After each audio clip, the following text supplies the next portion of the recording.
there is still one way in which Boruto can be saved that I have heard nobody talk about. And obviously, we have discussed theories like Momoshiki making an appearance or Kawaki even coming to be. But if we go with the basis that none of this happens, there is still one more way in which Boruto can still make it out alive.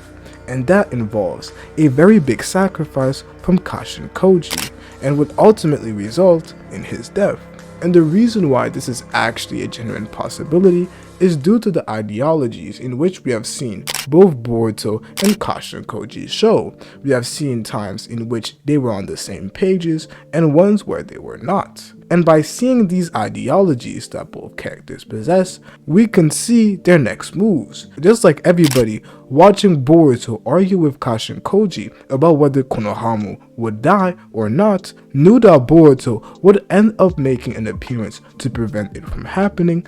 It is the same with Kashin Koji, and by checking their ideologies, we can simply know whether or not they're going to make an appearance.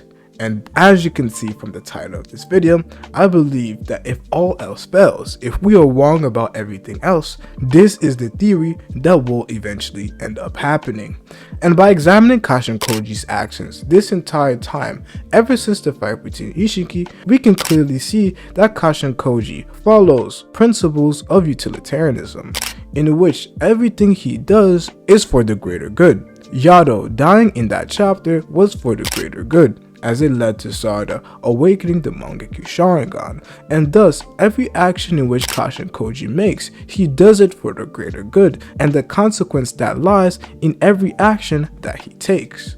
So even if somebody ends up dying, but it ends up resulting in Boruto and Kashin Koji having a higher chance of defeating Jura and preventing the worst future from taking place, this is a good action from Kashin Koji, as ultimately in the end, it is one person dying or a few people dying in the future instead of the entire planet being doomed.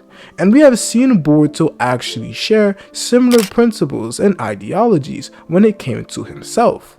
We saw this, for example, in the code fight, where Boruto deemed that it would be for the greater good to let Kawaki kill him at that time, due to the fact that Momoshiki was on a rampage and was going to ultimately lead to Naruto's death and Shikamaru and pretty much everybody there, due to the fact that he wanted to create a chakra fruit and eat it, which would ultimately doom the village.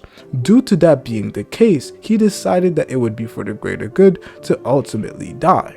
However, in this case, now that we check everything that is going on, seeing this example here, most would suspect that Boruto would have this similar outlook, as he would deem that it was for the greater good that Konohama would eventually end up dying due to the asset that they have, as they have Shinki's Soul Thorn and Sarada has awakened the Mangekyo Sharingan, and they are one step closer to defeating the Senju in totality.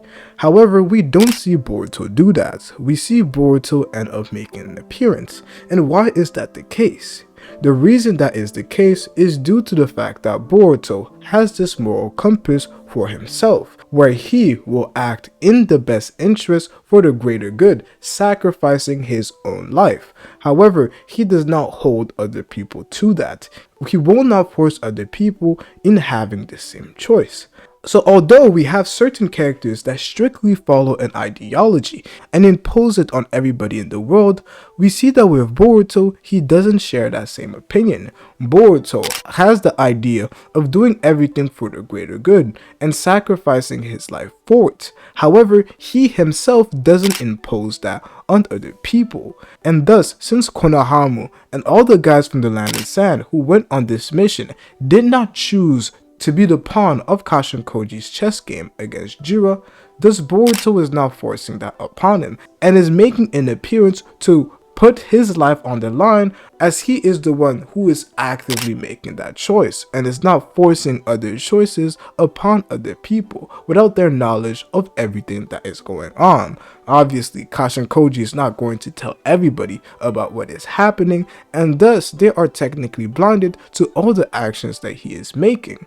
But Kashin Koji, he justifies it as, I'm not going to allow the worst future to take place. But Boruto, with his moral compass, he can't justify that. To him, it is still wrong for him to do that, as everybody has a choice in what they want to do, and Boruto had the same choice to lay his life down. So he's not going to impose it on another person without them actually making that same choice, and thus he made an appearance.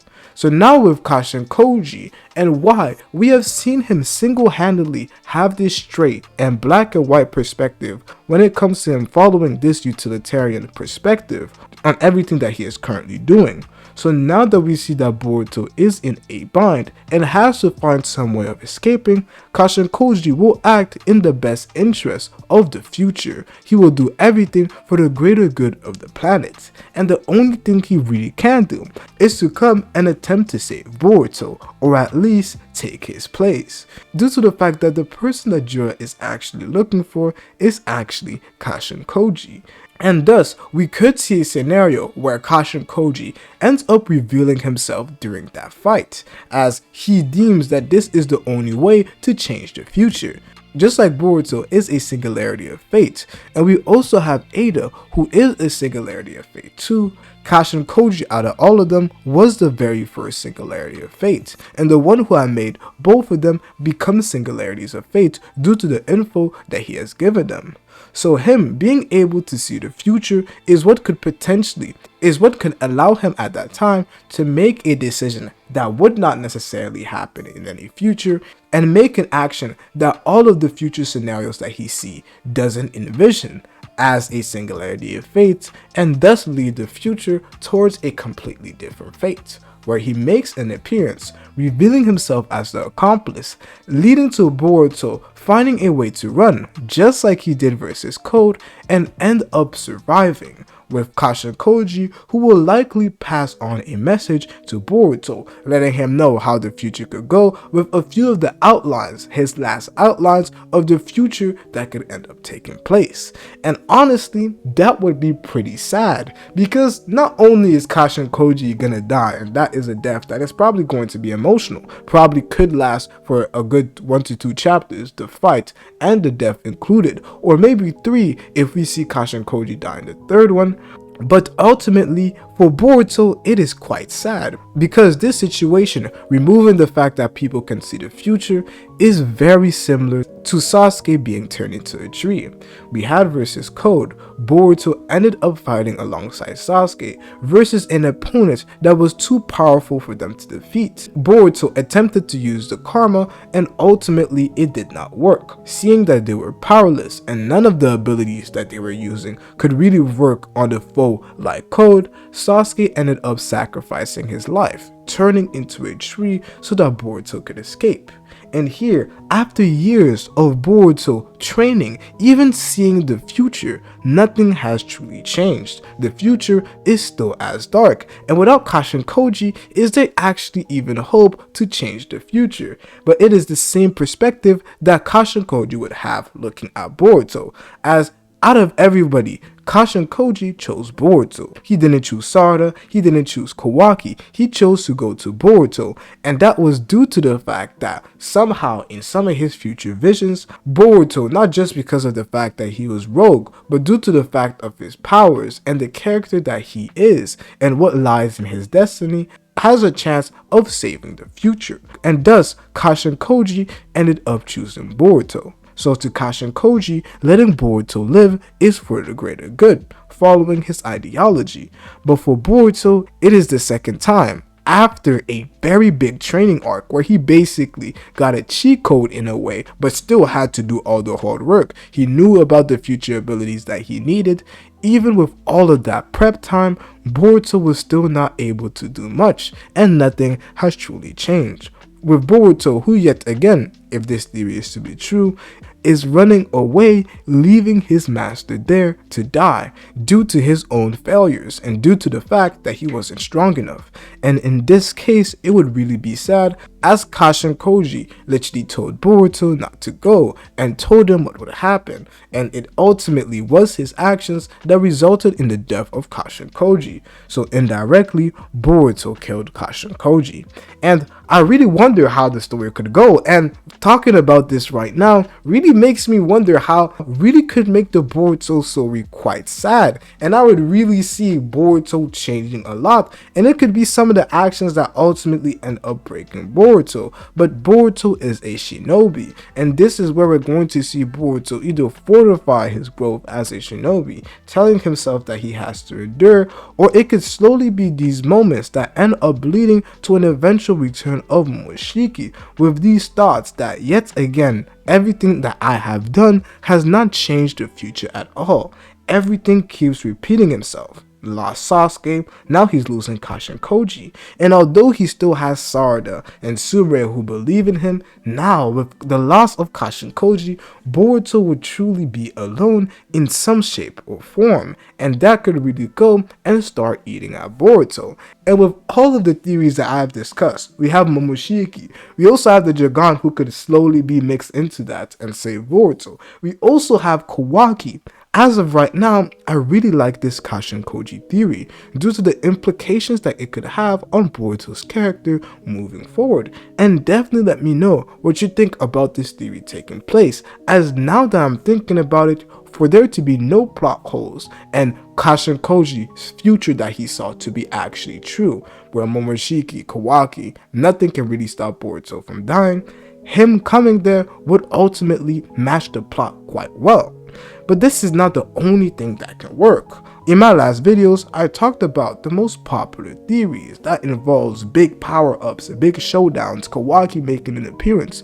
But there is also another, and I did say one in this video, but there is another one that a lot of people, this time I have heard one person mention it in my comment section to my Momoshiki video on Boruto, and that is the fact of Shibai making an interference. As one thing that really has been foreshadowed whenever Boruto doesn't die to Jura is this divine interference that is preventing Boruto from dying. Almost like there is somebody in the shadows that is trying to allow Boruto to live, and this is what Jura describes when he missed his shot. And maybe that could be an explanation to Jura missing his shot again when he tried to kill Boruto, and he was pretty disappointed. We see this happening in the fight that took place from chapter 12 to chapter 13, where Boruto could have been killed by Jura, but he described it as a divine interference that took place. So in this case, there is somebody working in the shadows, and the theory really is that it is Shibai. Shibai is working in the shadows to allow Boruto to live, whether it is for him to ultimately be the one that ends up leading to Shibai making an appearance, as Boruto is deemed a vessel for Shibai. I've seen various theories of people saying that Boruto is Shibai's vessel. I don't necessarily buy into that, but there is hints towards that being the case due to the horn similarities that people do mention, but I'm not going to be speculating on that necessarily in this video. What I am speculating on is that Shibai has a plan that Boruto is important in. Maybe this is how we see Boruto's Jogan awakening end up happening, or it is something different entirely, but Shibai has been named. Shibai is a character that will make an appearance in the manga, and for it to make sense and not happen in a way for Kaguya, it is definitely argued that Kaguya was foreshadowed, but it wasn't foreshadowed in a way that was pleasing for the audience, and her coming into the story happened in a moment that a lot of people didn't want it to happen. But with this being the case, another divine interference leading to Boruto living would also make sense, and would also be hinting at the fact that Shibai is eventually going to come and make an appearance in the series, and I wouldn't mind that to also be the case. And what is also quite cool about this theory is the fact that it actually works quite well. The fact that Kashin Koji would not be able to see a future where Shibai does intervene, and the reason that is the case is because they are both simultaneously using that senjutsu ability. the prescience that allows them to see the future. So if both of them are watching the future at the same time, none of them can actually see what the other is necessarily going to do, and thus Kashin Koji can't necessarily see the divine interventions that Shibai can make. And that's why he will never factor in Shibai's intervention in Boruto living or not. So it would make sense if Kashin Koji still believed that Boruto would die or not, but he doesn't due to another person with prescience who ends up interfering in a divine way. And we do know that we've seen it with people like Ida, that there are some limitations due to the fact that she is not an Otsutsuki, and Kashin Koji is not an Otsutsuki, so there could be limitations in his ability where he can't necessarily see other people who see the future and the interferences that they want to make. But if you're curious on other people that could actually make an appearance to save Boruto and affect the future, make sure to watch this video right here.